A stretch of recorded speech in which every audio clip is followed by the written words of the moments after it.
Welcome to the Be Better podcast with Lee Barrison. True stories from Bakersfield's business owners and entrepreneurs. Lee is a local real estate broker that sold over 1,700 houses in almost 18 years. He is a husband, father, owner, and lead coach of Infinity Real Estate Services. And now it's time for the Be Better podcast. What's up, everybody? It's Lee Barrison with the Be Better podcast. And I would probably be lying to you guys if I told you this is episode number 17, because to be honest with you, I've been so freaking busy. I really haven't had much time to have a guest come in. I haven't really had a time to even, post a podcast. More or less, I post on Facebook or Instagram lately because I've just been busy. And so therefore, I could be lying to you if this is podcast 17, but I think it is. And if it's not, shoot me. I don't care, guys. But you know what we're here for. What our purpose is with the Be Better podcast. But our purpose, guys, is to be better in all areas of your life. If you're an entrepreneur, if you're a business owner, okay, or if you're thinking about starting a business, this is the podcast that you guys want to listen to. We reach out to only local business owners, entrepreneurs, and we try to get the real talk. We try to get the real information to give to you so that way you can benefit from it, and perhaps it might give a good different spin of what you think entrepreneurship has to offer, right? We want you to be better in your business. We want you to be better families. We want you to be better husbands, better wives, better salespeople, better entrepreneurs, but more importantly, better in your health, better spiritually, better in all areas of your life. And that's exactly why we call this, guys, the Be Better podcast. And with no further ado, we're 2 minutes into this, and I want to get started because I'm excited about having a very, very special guest that reached out to me this week. And he's like, dude, get me on the podcast right away. And again, I've known this guy for a long time. I tend to think of him as a kid because when I met him, I think he was about 10 years old. Now he's 33. And it's been exciting, and it's been a lot of fun to watch him grow. So with no further ado, I want to introduce the one, the only, Mr. Ryan Ybarra. Thank you. Happy to be here. To be here. Glad to have you here, bro. So real quick, Ryan, we're going to get this interview started. And I think this one's going to be a good one. I think it's going to strike a chord for a lot of people out there that are in the health industry. Correct, yeah. Those folks, because everybody wants to be in the health industry, it seems like, right? Everyone seems to be opening a gym nowadays or doing some kind of personal training on the side, at the parks, in their houses. I think it's a market where people can easily access it, and you can do it from almost with nothing. So I see a lot more competition now coming into the field for sure. Yeah, for sure. It's funny. I was on Instagram I think yesterday, sitting on the couch, and every other post was like their handler was like, Gen Fit, or everybody's like a fitness pro all of a sudden. Is that all of a true? sudden? Yeah. And it's good though. I mean, the more competition, the better. And I think the one thing that's really good is it makes us have to be better. I feel like the gym industry at one point was allowed to kind of get away with things that maybe weren't right and kind of half-assed it. And I think now more people are catching on to what truly good fitness is and quality coaching is. And I see, the more people that come in the industry, it's better because the awareness comes up as well. So I actually like the competition. And I feel like I'm starting to see the more global gyms that have been around for years kind of start to panic on what to do next. And that's always kind of nice being a small business. Yeah, man. Yeah, for sure. So real quick, Ryan, let's talk about your fitness business. Okay, so it's Back-to-Back Fitness. Yeah, Back-to-Back Sports Complex. Okay. I've been in business. I've owned it for 3 years. For 2 years before this, we were just CrossFit. So we're known as Back-to-Back CrossFit. We recently moved into a 30,000 square foot facility. And we went away from just CrossFit. We are CrossFit still at heart, but now we offer a boot camp. We offer a TRX class. We have free weights. We have 60 yards in turf. We have Olympic lifting platforms. We have spin classes. We have hot yoga. We do bar. We have massage therapists. We have a cryo center in there. We have meal prep service in there. We have Bakersfield Sports Nutrition's in there. So we kind of added everything kind of what fitness would be under one roof. Jeez Louise. So you guys are like the one-stop shop in all aspects of Yes. the health industry. Yes. So you not only provide the equipment, provide the training and the coaching, but you also provide side gigs like the yoga, the hot yoga, the nutrition stuff, and we have recovery. So the cryo center, the massage therapist, if you guys are having issues, they're there to help you and get better. Yeah. Okay. Good. So now we're in a 30,000 square foot facility. Correct.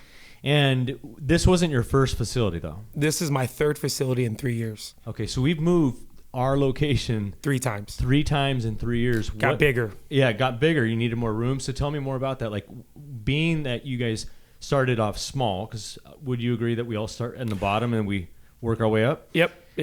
So how big was the first facility? So the first one was 4,000 square feet. And the biggest thing about CrossFit is we have the biggest noise complaints. We play loud music, we're dropping weights. So our first one, we're in a 4,000 square foot facility, but we were constantly getting noise complaints from our tenants. Rightfully so, we were extremely loud. Yeah. And so we kind of had, hey, we need you guys to move across to another building that was 5,000 square feet. But at the time, it was a good move for us because we actually needed the space. Yeah. And it had 2 bathrooms and we needed another bathroom. Crazy how that, how little that is, but it's something that we needed. So we moved over there and we're there for another year and a half before we made the transition into the 30,000 square foot facility. Yeah. Okay. And so with 30,000 square feet, how many customers do you currently have? Right now we're around 800. So when we moved in there 10 months ago, we started around 140, 150 members from our previous location. And in the 10 months, we've went from 150, 160 to around 800 members. So in 10 months, correct, you've quadrupled basically your clientele. Exactly. Times 4. Yes. That's crazy. It is. What do you blame that on, or why do you think your business grew so quickly? Well, I think the market was missing a huge aspect, and everyone was trying to be group fitness, and we'll go back to that when I started at Body Exchange and how we try to get them to focus more on group fitness. But I felt like everyone was trying to go into group fitness. And with CrossFit, I kept losing people to, A, I'm tired of CrossFit, my body hurts, or B, I'm burned out of CrossFit. Because as people say, I always say this, people say CrossFit's meant for everyone. Give or take, right? Give or take. Not everyone really enjoys doing CrossFit. Is it the best way to get in shape the fastest? Heck yeah. Right? But some people just don't like to work that hard, right? Yeah. And so we were losing people to other gyms. Some were going off and going to In Shape. Some were doing a boot camp that was a little bit less stressful on the body. Some were doing, hot yoga or going to a place and doing spin. So for us, it was how do we retain these members by being able to offer them something where, hey, if I'm tired of doing CrossFit, I can just go to this different class and I'm going to get my same quality of workout, but I'm not going to lose that member on my end. Yeah. So basically, including the a la carte, I guess is the best way to put it. Yeah, it's helped your retention on keeping your clients happy. Yeah, and so one of the things that we done is we pretty much have a blanket membership. So our membership covers everything we offer. Mm-hmm. So you're paying one flat price. Yeah, pretty similar to what you're gonna pay for like an In Shape membership. Mm-hmm. And you're going to have access to all these classes. Yeah. And so we have some people that come in the morning and take a class and then come in the evening and take 2 classes. And so it's just giving them an opportunity to be successful, yet have opportunities to try new things as well. Sure. So let me ask you this, Ryan. So when you started in a 4,000 square foot facility, how many employees did you first have? I had 2. You had 2 employees. Were those 2 coaches basically? 2 coaches. And how did you acquire them as coaches? They were friends of mine that I worked out with in the past. Okay. Yeah. That we just we did CrossFit together for the last, 2 years, and they came on with me and kind of followed me. Are they still around? Yes. Okay, fantastic. So you started out with 2 employees. Correct. And within 3 years, how many employees do you have now? 42. 42 employees. Yeah. Coaches and staff members. Yeah. And so in 3 years, you freaking exploded on not only your clientele, but you've also really exploded on providing more coaches and providing more jobs. More jobs. Yeah, and I think down to the root of what really made me do everything was that one reason, was to, give people an opportunity to make a little bit of money. For some of them, that's their job, that's their career. Sure, yeah. For some of them, it's a side gig. I think the other day, going on a side note, I have a lady that cleans my gym, right? Super sweet. And I'm sitting there and I'm folding towels. It's 9:00 at night. And, it's a stressful day, and, I was kind of down and out. And she comes up to me and she goes, "I just want to thank you." And I go, "Why?" And she goes, you giving me this job allows me to go see my son get married in Michigan in October. And at the end of the day, no matter what you see, what happens, what someone said to you, what someone, did to you, that right there made it all seem real again. And it brought back to why I started the business and why I grew it. And people don't understand, those little comments are the reason why you wake up in the morning and you're like, let's go do this. I'm ready for today. It's that one comment that someone gives you like that appreciates, hey, I appreciate you giving me an opportunity, a job. It means everything. I love it. It that, really bro. does. Yeah. So we were talking about this in the kitchen before we got started. Yep. And basically, we started talking about how in entrepreneurship, it's not so much about the money anymore, but it's really being a provider for other people, right? Yeah. And so when you get into this, a lot of people think it's about the money, and a lot of people, and it's so funny is I hear it all the time. You have enough money. You guys can do that. You have enough money. You can afford it. And if they looked at my bank account and I told them right now, let's swap bank accounts right now, I guarantee it, they would not swap bank accounts with me right now. And I don't care if they work at McDonald's or Burger King, they would not swap bank accounts with me right now. But we're able to write checks and we're able to give people money. And to me, that's the greatest goal, and that's the greatest satisfaction for me right now. Yeah. That's so true. I mean, I know, speaking for myself, I feel the same way, man. When I first became a broker or owner of a real estate company, initially I was thinking about the money. Yeah. Oh boy, I'm going to make a lot of money doing this. Oh yeah. And then I quickly realized, you're not making a whole lot of money, if not any. Yeah. Wouldn't you love to see what your hourly wage is back in the day? Like what you made per hour? Oh yeah. Yeah. Yeah. It's probably below $10. Yeah. Maybe even lower than $5. I think I was working for free. Well, yeah. Sometimes I still work for free. Yeah. It's crazy. Yeah, it is. But you know what? I mean, there's a bigger picture, like you Correct. said. Behind this, it's a selfless act. Yeah. And it's not for everybody. It's for the faint heart. It's for people that want to work 18-hour days. It's for people that are willing to get rejected. It's for people that look at the bank account and say, "Snap! Why am I still making $100 a week right now? I'm investing all this time and effort, and everybody that works for me is getting rich, but not me, right?" And what's funny is, and when you talk about business isn't for everyone, well, I think deep down, all the people that open up business or entrepreneurs, deep down have something they feel like they have to prove to people. Yeah. And, knowing your past and what you've done in the past and some of your struggles, I feel like that is what's kind of motivated you to continue to push and try to push the boundaries a little bit because you have something to prove. Very similar with me. I have something I feel like I always have to prove every day to at least to myself or people in the past that have doubted me and said I wouldn't be able to do it. So I think that kind of deep down is ingrained in us. And that's what is kind of like the motor and it really keeps us going every day is we feel like we have something to prove. And I'm so with you right now, right? I got chills on my left arm with us talking about this because, Ryan, I mean, let's be honest. I agree with you. Yeah. That's almost 100% of why I do what I do. And that's one of the things that people can't take from us. And that's also something that will not allow us to fail.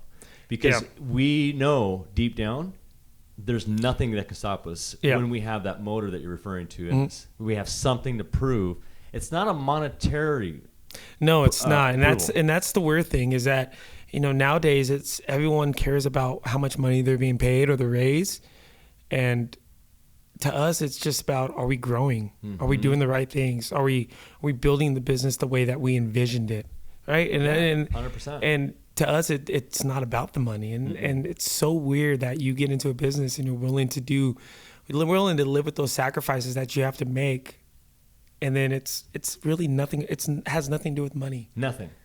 No. And Ryan, I'm a really big believer that if you are looking after others, if you are genuinely coming from your heart to really improve, inspire, and, Correct. and help others, then the money is just a byproduct of Correct. you doing that. Yeah, it might not be $1 million.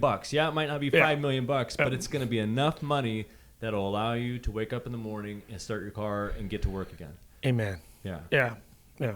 So let's go ahead and flip the script. Ryan Ybarra, again, this is with Back-to-Back Sports Complex, and he's located on District. No, 3501 North Select. I apologize. He's located on North Select, yep. 3501 North Select, right out by the Bakersfield Heart Hospital if you guys are looking for him. So let's go ahead and switch gears with Ryan Ybarra. So now that we have a 30,000 square foot facility that you work out of, tell me this: when you first started, how much money did you have to start the whole business with, and why did you start? Why did you get into CrossFit just to begin? Okay, so let's go back to how it all started. Yeah. Because I think that's where the uniqueness is. So I played football in high school and college. Was an average football player. Right when I got done, I started coaching in high school. I was like 21 years old. I started coaching in high school football. Coached there for about 3 years, and then I coached 2 years at Bakersfield College. Those 5 years were a great experience. Learned a lot. Got to meet a lot of unique people. Coached people that were younger, older than me. Coached guys that were, in Iraq fighting wars, and here I was yelling at them. That was a big realization to me that maybe I don't know it all type of deal, and people have more life experience than me. So it's my second year coaching at BC, and I'm going out with a friend. I was working in the current high school district, and I had another side job. Going out with a friend, and we're leaving the Padre Hotel, and we're driving right by BHS. And cop pulls us over. And obviously I was drinking. Does a whole sobriety test. I get booked that night on a DUI. And if you guys know it, I lost my mom to alcoholism. Yeah. Right? So there was a lot of self-reflecting happening in there at that time of, okay, where do I want to take my life and what the hell am I doing with it? And mind you, you basically watched your mom drink herself to death. Yeah, we did. Yeah, we did. But at the same time, I had 4 of my best years of my life with my mom. Yeah, of course. So she's still, and when we talked about that prove something wrong, I feel like I'm always still trying to prove something to her. You know what I mean? So that's kind of, if you really want to get down, that's what's really at the bottom layer of me and doing what I do is really, it's her. She's kind of like the main pillar. It's like she's still watching you. She's still watching me, yeah. So I get the DUI and I get booked. Anyways, I lose my job. And I'm only working at the current high school district. I had another side job where I was making pretty good money driving around. So I lost that job and I needed another job. And so I was kind of a gym guy. I was always kind of at Body Exchange. And I go into Body Exchange and I was like, hey, I want to get a job interview to be a personal trainer. I have no certificates. I had no personal training history. I've never taken any classes or courses on it.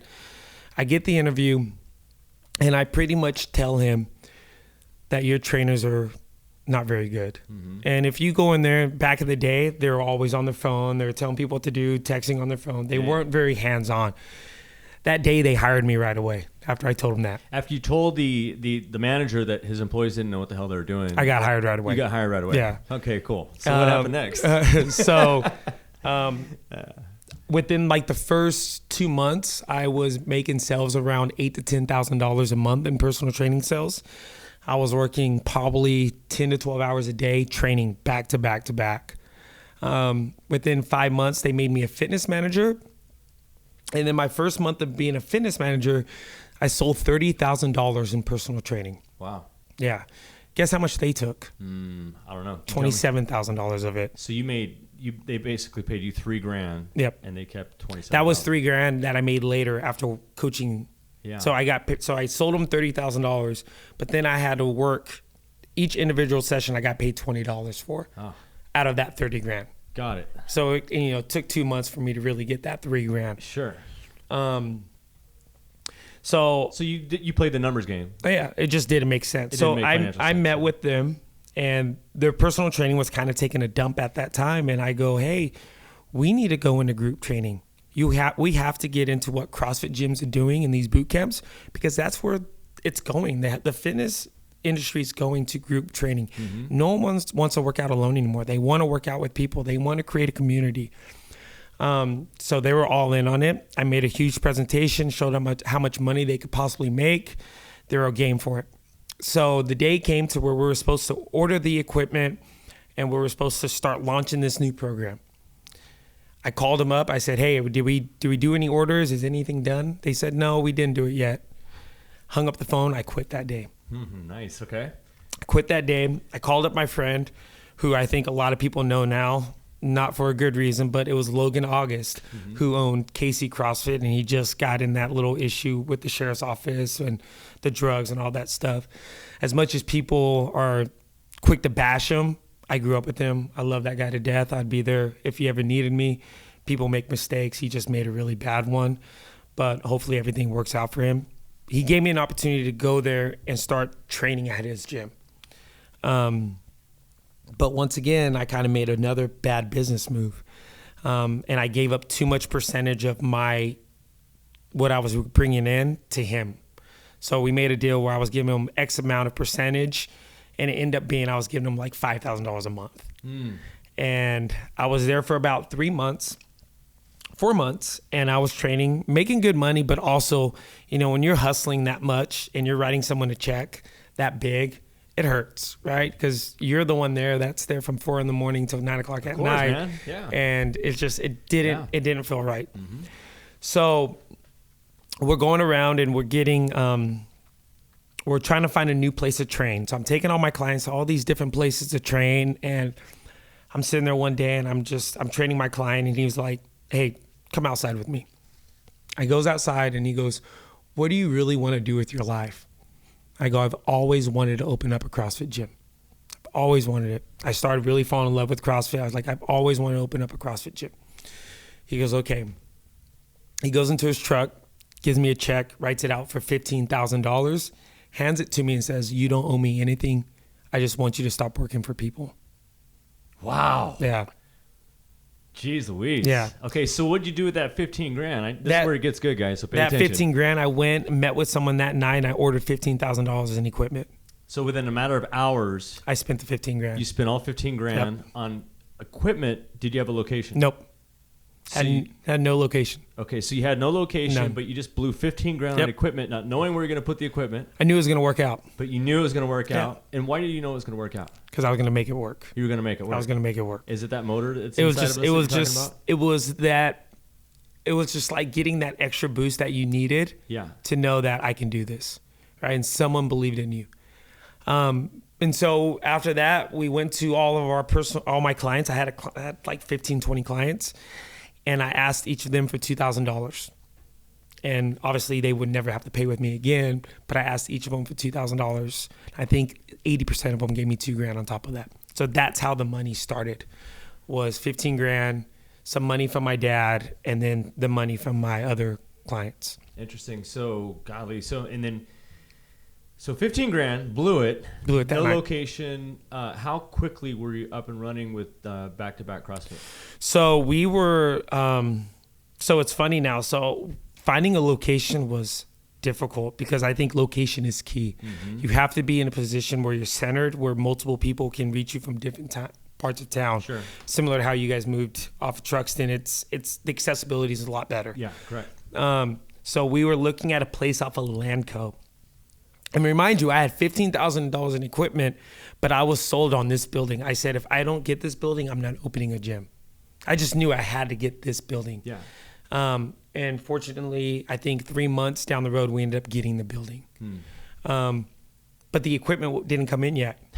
Yeah, imagine that, because it was coming from like China. Okay. So I got it kind of at a good rate, but it was coming from China. On a boat. On a boat. Right. And the second week in, as we're getting ready to open, we did not have any equipment. But it gets better. Equipment comes in, right? I'm now my first week into opening the gym. And imagine I got that DUI 3 years ago in the past. Yep.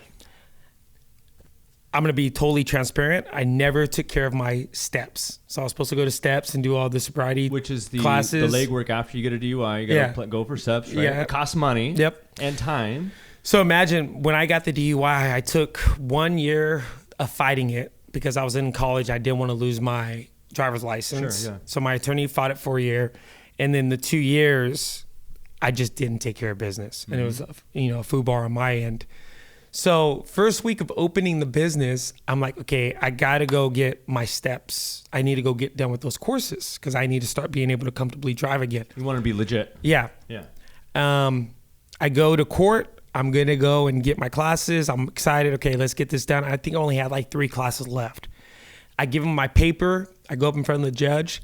The judge says, you've had 2 years to take care of this. You're going to jail for 30 days right now. Shit. Okay. Yeah. So imagine being in the courthouse. You just opened up a business and now you're getting arrested. Okay, so you got arrested. Got arrested that day. How many days were you actually locked up? 15 days. Okay, so we did 2 weeks with a brand new gym that was open. Nobody running it? No one running. Oh, my girlfriend at the time took over it, and my other coach took over it. Okay. Yeah, but I was nowhere to be inside. What was your gut telling when they slapped the cuffs on you? You were like, fuck. Yeah, I was like, oh shit, it's got real. Yeah. Yeah. And so you got out. Yeah, but the 15 days in jail is a whole nother story though too. We can kind of get into. Yeah, let's talk about that. So when I went to jail, Matt, I didn't understand the jail, like how it works. I didn't know you had to run with people. Yeah. Right. So I go into jail, and me coming from my background, blacks, whites, Mexicans are all the same to me. I didn't know you had to run with people. I guess I didn't watch enough prison shows on TV that you got to pick a side. So I go into jail the first day, and a few Mexicans come up to me and they're like, hey, who do you run with? And I'm like, nah, man, I'm good. The whites come up to me, who you run with? I'm good. Blacks didn't even come up to me, obviously. They're talking about like what gang you're running with, right? Who you going to run with in here? Yeah. So I'm like, what am I doing? I'm putting water on my face. First night in jail, it's 12 o'clock or 9 o'clock at night. I turn around. So we're in like barracks, right? So there's like 60 people in that little place. Uh-huh. I turn around and the whole barracks is in front of me, all 60 guys. And they're like, hey, homie, this is not how this shit runs here. You got to pick a side. What's your daddy's name? What's your mama's name? And they're like, you run with the whites. I was like, hey, what's up? I'm in. All right, here we go. I'm with the whites. So you ran as a white guy for I ran about as a 15 white guy, days. yeah. What was your name as a white guy? I don't know. I just kept it as Ryan. Wasn't Billy Thomas? No. It was just, I was, for the first 3 days, I stayed in bed. Oh, I bet. I stayed in bed, yeah. But you know what's crazy? And I tell people this all the time. The belief in CrossFit was something that didn't become stronger until I was in jail. And it's going to sound stupid and it's going to sound funny, but it's true. So the 4th day in, I'm like, man, I need to do something. All right. So I'm like, okay, let me do like a little CrossFit workout, body weight workout, where I'm going to do like 200 air squats, 200 push-ups, 200 sit-ups. I'm just going to do it. So I'm going outside and I'm just in the corner doing it by myself, right? Well, people start watching, like, what in the heck is he doing? So a few of the two of the white guys came in and like, hey, can we jump in? I'm like, sure, we can jump in. By the 12th or 13th day, right before I got out, I had the Mexicans and the whites working out together. Shut up. I swear, it was one of the weirdest things I've ever seen. And before you knew it, they were all kind of because you had your sides. You had one side that was Hispanics, and the blacks and the whites took the other side. By the end, when I left, we were on both sides. Everyone was mixed up. Everyone was mixed up. Everyone was hanging out with each other. How Everyone many was watching. of them were there? There was about 60 in there. Shut up. It was crazy. I've never became a more firm believer of community and what fitness and community can do than that day in jail. And people can judge me all they want. Yeah. But if you can do it in jail, you can do it anywhere. Yeah. Yeah, and it was amazing. No segregation involved. It was amazing. Wow. So I'm in jail. I get out. It's now my second, third month in the business. I was short on rent, about $600, and I needed to buy equipment. So the only thing that I had as collateral at that time was my car. So I sold my car, right, and had to find rides to and from work. So I sold my car my third month in, and that paid our rent, and that paid for some equipment that I needed. After that, I never had asked for another dollar from someone. Good for you, bro. Yeah. And so you really stuck your neck out there, knowing, again, that I'm going to make this shit work. Yeah. And you put your own vehicle on the line, bumming rides from other people. Correct. That's the type of sacrifice that you had to go through in order to get where you're at now. Yeah. That's just the beginning. That's just the beginning. Yeah. That's the third month in. So let me ask you this. 3 months, 6 months into the business, Brian, were you making a ton of dough in the beginning? No, everything went back into the business. Okay, so how much money were you making, say, on the 6 month of owning back-to-back CrossFit? Like revenue? Yeah. 9,000, So you're making $9,000 a month? maybe. How much were you keeping? None. Right. Had to go back. Yeah. Right? We were in a position where we had to invest back into the gym to stay competitive, because I was already going against a bunch of gyms that have been around for a while, and I had maybe 25% of the equipment that I needed to really run a successful gym. Sure. And I had members leave me at the beginning because I didn't have certain equipment pieces. Imagine being in that position, right? You don't have any money and people leaving you because this gym has more equipment than you. Oh yeah, that deeply motivated me, and it still motivates me now. Is those members that left because of that? If you come to my gym, I have the most equipment in town. Knowing that if they do come back, they're gonna say, "Oh shit, he really." Because of that, that still haunts me. That's something. Yeah. That's one of the another pillar. Prove someone wrong. Yeah. Right? It's still there. It's ingrained. Yeah. So about 6 months in, we're making anywhere from $8,000 to $9,000, and then I'm bringing on my first full-time coach. Okay.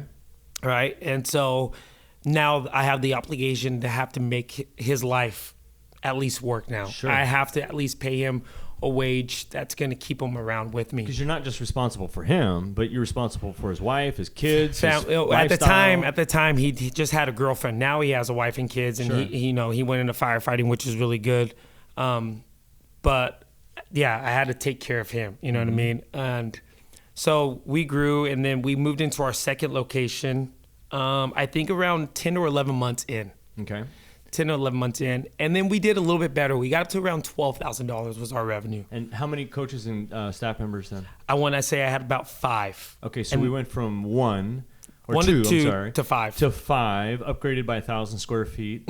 Okay. And members went up from anywhere from 80 to about 120. 80 to 120. So the growth the expansion of your business started growing along with staff, and you said the revenue was about 12 grand. Correct. So the revenue is actually shrinking as you were growing, correct? Yeah. Well, no, the revenue. No, we went from about I guess 8, the percentage of revenue based off. So it got a little tight. It got tighter there. And then towards the end of that second location, we were making anywhere from about 13 to 15 grand, which is what a normal CrossFit gym in Bakersfield's going to make. Simply because the market doesn't let you pay a lot. You can't charge a lot here.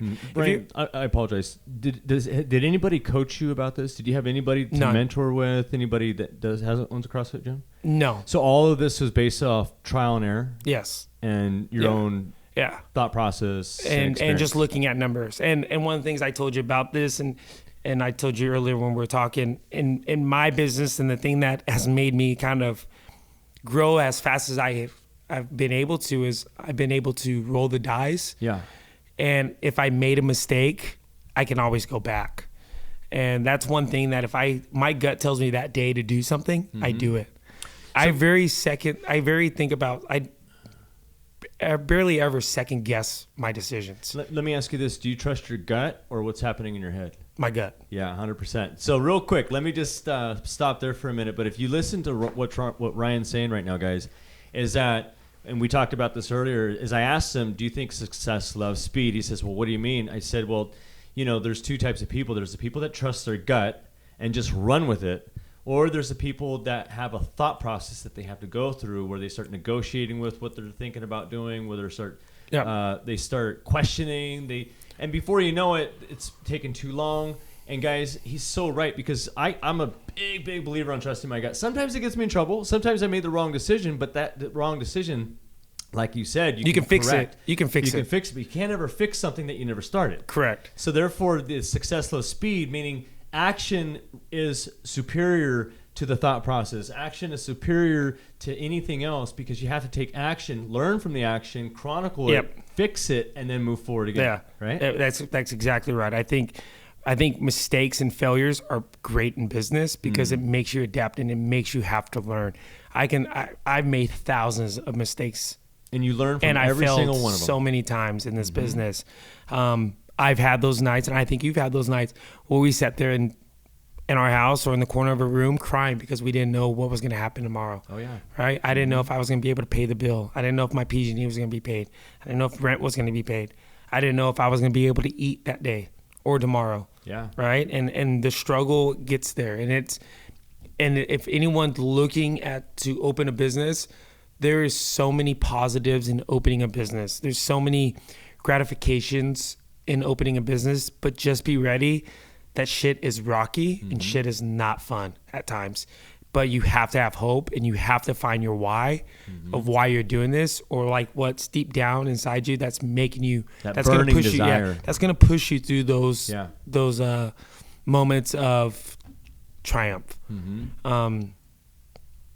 One of the biggest things that has kind of kept me going throughout all these years is, and you know, like I've told you in the past, was the passing of my mom and my brother, you know, having an addiction as well. I always felt like I was that close to following down that road.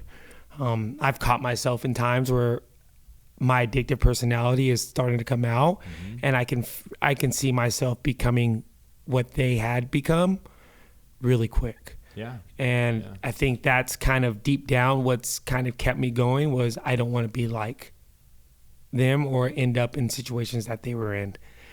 So we'll go besides that. Yeah. So now I'm at the second location. I'm making okay money. I'm actually making somewhat of a living. I'm paying myself out. Yeah. I have my own apartment now. I have a car. It's 2 years into it now. Congratulations. I have a car. And I had 2 full-time coaches now, and I couldn't afford them. I couldn't afford to have my living and to take care of them. So a few things came into my head. A, let's open up a second location, or B, let's expand this current location to something bigger. I was always saying, okay, let's open up a second location. So I'm driving to work one morning and something tells me to go look at this building that I saw on LoopNet, right? Something was like, go look at this building. Just go do a drive-by. Just go do a drive-by. Yeah. I go and drive by the building and it's wide open. All the bay doors are open. And I walk into it and it's a 40,000 square foot facility. And within 3 minutes, I knew exactly where we needed to take back to back. We had to grow this way. I took all my coaches that morning after class to that building and said, we will be in here in 1 year. You probably called them immediately when you walked out. As I was driving, I called 2 of them. Yeah. I took pictures, sent them pictures. You were excited. Oh, I was fired up. Yeah. It just hit me. I knew what I had to do. Yeah. And so within, I know that feeling though when you walk in and you start using your vision to kind of get that visualization of what's unbelievable. So yeah, I think I was calling, texting. It was bad. Yeah. So the next thing was finding money, and here's where business and growth all becomes kind of confusion for people that are as eager as me and trust their gut and sometimes make mistakes. So for me to grow back to back, obviously I needed X amount of dollars, and it was a significant amount to me for what we were bringing in and where we wanted to take it. And I was really eager to get there, and because I knew it was the right move. And just to be honest, if anyone's looking at doing business or looking at, growing, if they have an opportunity to grow and someone has a deal and it's not the right deal, don't take it. If there's a deal today, there'll be a deal tomorrow that's better.